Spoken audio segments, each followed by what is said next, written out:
नमस्कार।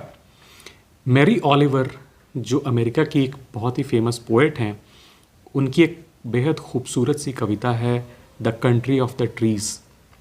तो country of the trees में क्या ख़ास है? तो कंट्री ऑफ ट्रीज़ में ये ख़ास है कि वो इंसानों की दुनिया और पेड़ पौधों की दुनिया को कंट्रास्ट करती हैं, कंपेयर करती हैं, और जो खूबसूरती है पेड़ों के बीच में, पेड़ों की दुनिया की, उसका बखान करती हैं। तो वो कहती हैं, there is no king in their country, there is no queen, there are no princes vying for power, inventing corruption। पेड़ों की दुनिया में कोई राजा नहीं है, कोई रानी नहीं है, कोई राजकुमार नहीं है जो सत्ता पाने के लिए षड्यंत्र कर रहे हैं। वहाँ कोई करप्शन नहीं है। Just as with us many children are born and some will live and some will die and the country will continue। जैसे कि इंसानों की दुनिया में बच्चे पैदा होते हैं, मरते हैं, फिर भी दुनिया चलती रहती है, वैसे ही पेड़ों की दुनिया में भी पेड़ पौधे उगते हैं, मरते हैं, फिर भी जंगल बढ़ते रहते हैं, उनकी दुनिया चलती रहती है। The weather will always be important.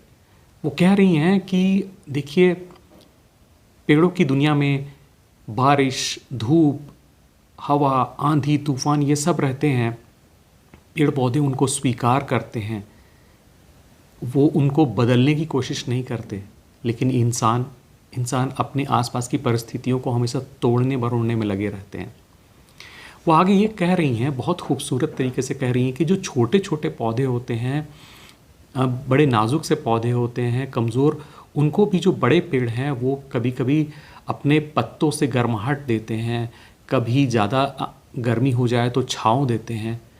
वो इंसानों की तरह परोपकार नहीं करते। इंसान परोपकार सिर्फ इसलिए करते हैं क्योंकि उनके अंदर कोई ग्लानि होती है या गिल्ट होती है कि मैंने गरीबों से छीना है तो मुझे उन्हें वापस देना है, या फिर सरकार के मन में ये रहता है कि मैंने टैक्स कलेक्ट किया है तो मैं उनके ऊपर परोपकार करूँगा।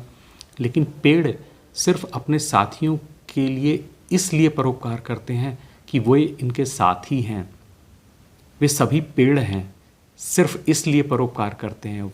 एक दूसरे के चेहरे को देखकर उनके चेहरे पर खुशी आ जाती है, इसीलिए वो परोपकार करते हैं। और वो कहते हैं कि देखिए, पेड़ों में एक बड़ी खूबसूरत सी बात है कि वो सब पेड़ जो हैं वो कभी भी कंप्लेन नहीं करते हैं। वो नष्ट हो रहे हैं, तबाह हो रहे हैं, लेकिन वो कंप्लेन नहीं कर रहे हैं। तो वो कह रही हैं कि पेड़ इंसानों से आगे की सभ्यता है, वो सारी सच्चाई जान चुके हैं, इसलिए कंप्लेन नहीं करते।